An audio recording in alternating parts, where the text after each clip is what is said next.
This would be something personal, but कितना मतलब इसमें इनकम हो जाती है सारे खर्चे वगैरह सब निकाल के? सर यदि अपन इसी को थोड़ा और मतलब वाइड करें, बढ़ाएं, तो ये वर्मी कंपोस्ट यानी केचुआ खाद, इसे ब्लैक गोल्ड यानी काला सोना भी कहते हैं। वो इसलिए क्योंकि ये खाद या उर्वरक अत्यधिक पोषक तत्वों से भरा होता है। भारत और दुनिया में अब सभी जगह जैविक यानी ऑर्गेनिक खाद्य पदार्थों के प्रति जागरूकता तेजी से बढ़ रही है, क्योंकि अब लोगों को ऑर्गेनिक तरीकों से पैदा किए गए फूड प्रोडक्ट्स जैसे सब्जियां, फल एवं अनाज से होने वाले हेल्थ बेनिफिट्स के बारे में पता चल रहा है, और इसीलिए अब किसान भी जैविक यानी ऑर्गेनिक खेती की तरफ आगे बढ़ रहे हैं। Welcome back to the channel everyone. आज हम कविश पाटीदार जी के फार्म पे आए हैं और हमारा हमेशा से प्रयास है कि आपको नए नए बिजनेस आइडियाज़ दें। तो जो छोटे किसान हैं, जो कम इन्वेस्टमेंट करना चाहते हैं और एक प्रॉफिटेबल बिजनेस खड़ा करना चाहते हैं, उनके लिए एक बिजनेस आइडिया है जो आज के समय में बहुत तेज़ी से ग्रो कर रहा है। तो हमारे एक बहुत ही प्रोग्रेसिव किसान हैं कविश जी पाटीदार। उन्होंने वर्मी कंपोस्टिंग का काम शुरू किया था काफ़ी समय से और काफ़ी अच्छी तरह से उसको हैंडल कर रहे हैं और काफ़ी प्रॉफिटेबल उन्होंने इसको बनाया है। तो आज हम आपका उनसे मुलाकात करवाएंगे और डिटेल में जानकारी दिलवाएंगे कि इस बिज़नेस को आप कैसे स्टार्ट कर सकते हैं और इसकी क्या प्रॉफिटेबिलिटी, क्या चैलेंजेस हैं। तो इस वीडियो को पूरा ज़रूर देखिए, ये आपके बिज़नेस के लिए बहुत ज़रूरी है।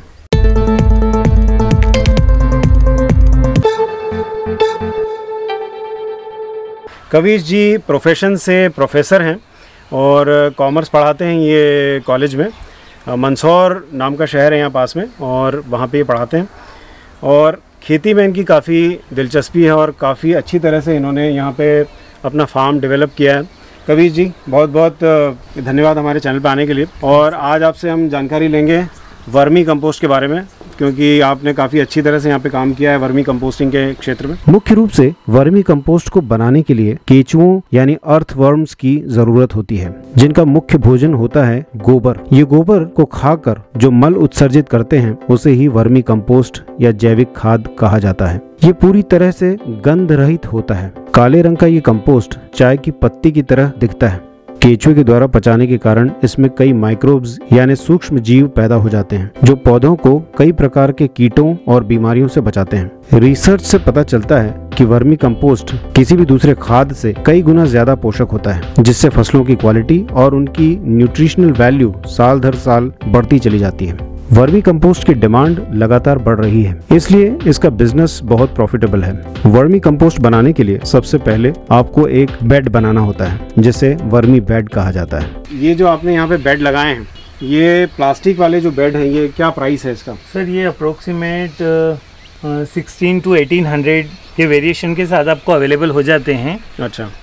अलग अलग कंपनीज के अकॉर्डिंग, बट मोस्ट प्रोबेबली आपको 1800 में मैक्सिमम मिल जाते हैं। अच्छा, ये बताइए कि ये जो गोबर है इसके अंदर, ये गोबर आप कहाँ से सोर्स करते हो यहाँ पे गांव में? सर हमारे गांव में गौशाला है, बहुत अच्छी बड़ी गौशाला है, वहाँ से अरेंज हो जाता है। और हमारे पास भी गायों का बिजनेस है, गायें रखी हुई हमने, उनसे भी अवेलेबल होता है। यदि हम बाहर से परचेज कर रहे हैं तो अप्रोक्सीमेट 6000 पर ट्राली के हिसाब से हमको वो पड़ जाता है। अच्छा, एक ट्रॉली 6000 रुपये। और एक ट्रॉली में कितना क्विंटल गोबर आ जाता है? सर अप्रोक्सीमेट 40 क्विंटल के आसपास पर ट्राली हमको गोबर 40 क्विंटल। तो वो जो गीला गोबर होता है उसका कैसे आप आगे प्रोसेसिंग करते हैं, कैसे उसको बेड तक पहुंचाते हैं? सर उसको हम पहले ला करके और थोड़ा मीथेन गैस को आउट करने के लिए, उसको निकालने के लिए। अच्छा, उसको मीथेन होती है। अच्छा। जिसको निकालने से केचुओं के लिए जो हार्मफुल होती है उसको बाहर करवा के फिर उसको हम बेड के लिए प्रिपेयर करते हैं। इसमें 10 से 15 दिन की प्रोसेस होती है। 10 से 15 दिन? यस। अच्छा, तो उसकी सारी गर्मी जो है वो बाहर हो जाती निकल जाती है और मीथेन गैस बाहर हो जाती है, जिससे कि वो केचुओं के लिए बहुत सूटेबल हो जाता है। अच्छा सर, ये जो केचुआ है इसमें दो तरह के हैं। देसी केचुए भी बहुत सारे लोग यूज़ कर रहे हैं और एक ऑस्ट्रेलियन ब्रीड जो एसिनिया फेटिडा नाम से है, जो ज़्यादा प्रोडक्टिव मानते हैं जिसको। आप कौन सा एसिनिया फेटिडा यूज़ कर रहे हैं? यस सर, वैसे हमारे पास दोनों हैं सर जी। एसिनिया फेटिडा भी है और देशी केचुआ भी है। इसमें सर दोनों में एक छोटा सा फ़र्क जो जनरली आपने भी सुना होगा जी, कि एसिनिया फेटिडा वाला जो केचुआ होता है उसका कंपोस्ट जो प्रिपेयर करते हैं वो थोड़ा सा क्वालिटी वाइज उसको कम बताया जाता है, और जो देशी वाला होता है वो ज़्यादा बेहतर होता है एज कम्पेयर टू दी। अच्छा, एक बेड में यहाँ पे कितना गोबर आपको लग जाता है? सर एक बेड में लमसम 8 क्विंटल के 7 से 8 क्विंटल के आसपास गोबर हम डालते हैं इसमें। 8 क्विंटल सुखाने की ठंडा करने के बाद? 8 क्विंटल। और एक ट्रॉली में आपका 40 क्विंटल के गोबर करीब आ गोबर जाता आ है। जाता है। तो इसका मतलब ये हुआ कि आपका एक ट्रॉली में करीब 5 बेड बन जाते होंगे। या बिल्कुल सर, 5 बेड बन जाते हैं। तो 5 बेड से अच्छा, इसका जो आउटपुट है वो कितना होता है? जैसे 20 क्विंटल आपने इसमें डाला है, तो आउटपुट कितना परसेंटेज इसका vermi compost? Sir approximate 50, more than 50 sir, 50% से ज़्यादा ही होता है, 50% से ज़्यादा होता है। तो मतलब आपने 40 क्विंटल अगर गोबर यूज़ किया है। अच्छा, इसको जब ड्राइंग की जो प्रोसेस है और जब आप उसको ठंडा करते हैं तो उसका कुछ वेट लॉस होता है, कुछ कम हो जाता है? सर, वेट लॉस होने का कोई सवाल ही नहीं उठता है। आप उसमें वापस से पानी डाल करके उसको ठंडा कर रहे हैं। अच्छा, तो वो ही रहेगा जैसा आप लेकर के आए हैं, उसमें से मीथेन जा रही, तो आप वापस से वाटर को जो स्प्रे कर रहे हो उस वजह से उसका वेट वही बना रहता है सर। तो आप जब उसको ठंडा कर रहे हो और पानी आप डाल रहे हो तो उसके जो न्यूट्रिएंट्स हैं गोबर के वो ज़मीन में नहीं चले जाते? नहीं सर, उसके लिए हम इसका यूज़ करते हैं प्लास्टिक वगैरह। अच्छा, जिसकी वजह से वो न्यूट्रिएंट्स अंदर न जा पाए, और उसमें भी कोई पानी होता तो उसको वापस से हम किसी पोट में लेकर के और फिर से इनके ऊपर ही छिड़क देते हैं। अच्छा, क्योंकि वर्मी वॉश में फिर से काम में आ जाता है। अच्छा, तो अभी मतलब ये समझ लें कि 40 क्विंटल गोबर से अगर आपने किया तो कितना टाइम है ये पहला जो खेप आप निकालोगे वर्मी कंपोस्ट, कितने टाइम के बाद निकल जाता है? सर अप्रोक्सीमेट सीजन के अकॉर्डिंग सर वेरी करता है, लेकिन मैक्स टू मैक्स ये 2.5 से 3 महीने, बट 2 महीने में अप्रोक्सीमेट निकाल लेते हैं। 2 महीने में निकाल लेते हैं। यस। तो 2 महीने में आपका करीब 20 क्विंटल आपने वर्मी कंपोस्ट निकाला। गीले गोबर को इस बेड में डालने से पहले कम से कम 7 से 10 दिन तक रखा जाता है और उस पर पानी का हल्का छिड़काव किया जाता है। इस प्रक्रिया से गोबर से उत्पन्न होने वाली मीथेन गैस निकल जाती है और गोबर अच्छी तरह से ठंडा हो जाता है, जो कि केचुए के जिंदा रहने के लिए जरूरी है। ठंडे गोबर को इस वर्मी बेड में बिछा दिया जाता है। गोबर की 1 से 1.5 फीट मोटी लेयर बिछाने के बाद इसके ऊपर केचुआ यानी अर्थवर्म को डाला जाता है। 1 फीट की लंबाई में करीब 1 किलोग्राम केचुआ डाला जाता है। केचुआ गोबर को खाना शुरू करता है और धीरे धीरे नीचे की तरफ बढ़ने लगता है और पीछे वर्मी कंपोस्ट छोड़ता जाता है। केचुओं को गर्मी और रोशनी से बचाना अत्यंत आवश्यक है। इसके लिए टिन के शेड्स का इस्तेमाल किया जाता है या फिर वर्मी बेड पर पराली या पुआल बिछा दिया जाता है। शुरुआत में कुछ दिनों तक इस पर हल्का पानी छिड़का जाता है ताकि केचुओं को ठंडक मिलती रहे। 2 महीने में केचुए सारा गोबर वर्मी कंपोस्ट में बदल देते हैं और तब सावधानी से वर्मी बेड के ऊपर से कंपोस्ट को उतार लिया जाता है और केचुओं को सावधानी से वहां से निकालकर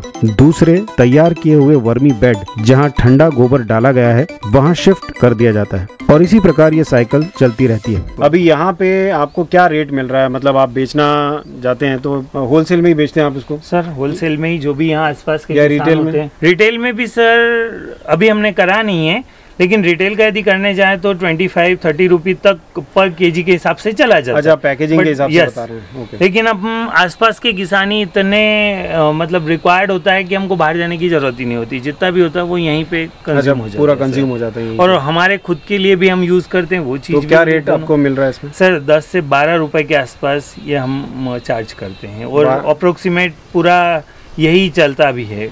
तो 12 रुपए मान सकते हैं? बिल्कुल सर, 12 रुपए। अच्छा, तो अभी आपने कितने, मैं यहाँ पे देख पा रहा हूँ यहाँ पे करीब 5 बेड, तो 5 बेड करीब यहीं पे हैं। Yes sir. और भी हैं आपके? और पीछे भी लगाए हुए हैं सर। तो करीब कितने? 10 बेड के आसपास हमारे पास है टोटल। आपको कितना लेबर इसमें आप समझ रहे हो? सर हम 1 से 2 लेबर में पूरा मेंटेन कर लेते हैं, जो हमारे दूसरे काम भी करते हैं, गौशाला भी मेंटेन करते हैं जी, और अदर कोई वर्क होता है तो वो भी सारा काम मिला करके 2 लेबर में हम आपके ऑरेंज के जो फार्म है वो भी बिल्कुल वो भी मैनेज करते हैं। तो मतलब वो लेबर आपका सब जगह इस्तेमाल सारा काम कर रहे हैं सर। अच्छा अच्छा, क्योंकि सर इसमें ऑल टाइम लेबर की जरूरत नहीं, जब आपने प्रिपेयर कर दिया रख दिया तो अब तो 2 महीने पानी छिड़कना है, उसके बाद तो 2 महीने बाद से प्रोसेस शुरू होने वाली है और वही चीज़ लगातार चलती रहती है। यदि लगातार भी हो तो पूरा ऑल टाइम एंगेज नहीं रहेगा वो आदमी, उसको और भी काम में आप यूज़ कर सकते हैं। जी बिल्कुल। अच्छा, इसमें सावधानियाँ क्या रखनी पड़ती हैं अगर जैसे कोई नया किसान है और वो कम इन्वेस्टमेंट के साथ शुरू कर रहा है, तो क्या सावधानियां शुरुआत में? जैसे केचुए मर जाते हैं, ऐसा भी सुनने में आया कि केचुए मर जाते हैं, तो वो क्या कारण होता है? ये शेड आपने लगाया है यहाँ पे, और क्या कारण होते हैं या क्या ऐसा करना चाहिए जिससे कि केचुए बचे रहें? सबसे ज़्यादा जो केचुओं को लॉस होता है वो होता है गर्मी से जी। जो समर टाइम होता है उसमें सबसे ज़्यादा जो गर्मी होती है उसको सहन नहीं कर पाते और मर जाते हैं। उसके लिए सर हमने फोगर यूज़ करे हुए हैं, पीछे लगे हुए हैं फोगर लगाए हुए हैं। उन फोगर के थ्रू हम कंटिन्यूस वो जो बहुत इतने बारीक हैं कि केवल उनको ऊपर से गीला रखते हैं, 1 घंटा आधा घंटा हम उसको चला देते हैं जिससे कि वो उनको केवल गीला रखे, ताकि वो केचुए मरे नहीं। बारिश के सीजन में तो फिर भी कम लॉस होता है उसमें, और एक कभी आपने खाद को ठंडा नहीं करा और डाल दिया इसमें तो उसकी वजह से ज़्यादा लॉस होता है सर, इसके अलावा कोई नहीं जी। एक कुछ जीवों से भी इसको बचाना पड़ता है। ये चूहों का कुछ खतरा रहता है? हाँ सर, चूहे का खतरा रहता है इसमें, लेकिन हमारे यहाँ पर ऐसी कोई समस्या सर हमने नहीं। अभी जो आप ये प्लास्टिक बैग यूज कर रहे हैं तो इसमें चूहे अंदर जा पाते हैं क्या? नहीं सर, इसको नहीं काटेगा चूहा। अच्छा, ये नॉर्मली मतलब जो है चूहे से सेफ्टी वाला ही है भाई जी। और ये देख पा रहे हैं हम लोग कि वर्मी वॉश भी आप यहाँ पे ये जो लिक्विड इकट्ठा करने के लिए आपने व्यवस्था की हुई है, तो इसका क्या करते हैं आप? सर वर्मी वॉश भी क्रॉप के लिए बहुत ही बेनिफिशियल प्रोडक्ट है, तो इसको हम जब ये पूरा प्रिपेयर हो जाता है तो इसको भी सेल आउट करते हैं। 500 पर लीटर के हिसाब से ये भी बिक जाता है, और हम अपने यहाँ पे फसल में मैक्सिमम यूज़ कर लेते हैं। अच्छा, ऑरेंजेस के लिए बहुत अच्छा होता है जी। और केचुए भी सेल आउट होते हैं सर इनमें। अच्छा, केचुआ भी आप बेचते हैं? Yes sir. तो केचुआ क्या किस हिसाब से? सर ये भी 500 रुपये पर केजी के हिसाब से ऑलमोस्ट मार्केट में बिक जाता है सर। अच्छा, इनका जो ये ग्रोथ होती है तो ये किस हिसाब से, मतलब केचुआ बढ़ता होगा, उनका प्रजनन होता है? इनकी तो अभी जो मौसम होता है अपना रेनी सीजन, इसमें तो बहुत तेजी से ग्रो करते हैं सर ये, मतलब ऑलमोस्ट बहुत शॉर्ट टाइम में डबल हो जाते हैं ये। डबल हो जाते तो डबल हो जाते तो वो उतना अपने को रिक्वायर्ड नहीं होता, तो अपन बाहर वालों को सेल आउट कर सकते हैं। फिर से वापस अपन इनको जो भी इनके लिए इम्पोर्टेंट न्यूट्रिशंस होते हैं वो देकर के उनको बहुत जल्दी ग्रो कर सकते हैं, ऐसी भी अपने पास तरीका है। अच्छा अच्छा। सर्टिफाइड ऑर्गेनिक प्रोड्यूस की अर्बन एरियाज में बड़ी डिमांड है और इनका मूल्य भी किसानों को अच्छा मिल रहा है। शहरों में धीरे धीरे किचन गार्डन का प्रचलन बढ़ रहा है और लोग अपने ही घरों की छतों और बैकयार्ड में अपनी जरूरत के मुताबिक सब्जियां खुद उगाना पसंद कर रहे हैं, वो भी जैविक यानी ऑर्गेनिक तरीकों से, जिसके लिए उन्हें वर्मी कंपोस्ट यानी केचुआ खाद की जरूरत होती है। This would be something personal, but कितना मतलब इसमें इनकम हो जाती है, सारे खर्चे वगैरह सब निकाल के? सर यदि अपन इसी को थोड़ा और मतलब वाइड करें, बढ़ाएं, तो ये 1 से 1.5 लाख रुपए के करीब अपने को इनकम दे सकता है। मतलब आपका ये फ्यूचर प्रोजेक्शन है कि आप इसको बढ़ा के, तो कितने बेड आप लगाना चाहते हैं? सर 50 बेड के आसपास का हमारा मोटो है, और हमने लाए हुए भी ये सारे साधन और हम तैयारी कर रहे हैं उसके लिए। अच्छा, ये शेड लगाने के लिए आपने सामान लिया हुआ है? ओके, तो मतलब अगर 50 बेड आप लगाते हो तो 50 बेड में सारे खर्चे निकाल के कम से कम 1.5 लाख रुपए के आसपास महीने का इनकम होना चाहिए। कविश जी, बहुत बहुत धन्यवाद आपका इस अद्भुत जानकारी के लिए, और मुझे लगता है कि कई लोगों के लिए बहुत ही लाभदायक होगी और कई लोग इस पे अमल करना चाहेंगे। अगर आपको ये जानकारी अच्छी लगी है तो वीडियो को लाइक करना मत भूलिए, और अगर चैनल को सब्सक्राइब नहीं किया है तो इसे अभी सब्सक्राइब कर लीजिए और बेल आइकन प्रेस कर दीजिएगा, ताकि आपको मेरे आने वाले सभी वीडियोज़ के नोटिफिकेशंस तुरंत मिल सकें। वीडियो को इतना प्रेमपूर्वक देखने के लिए आप सभी का बहुत बहुत धन्यवाद।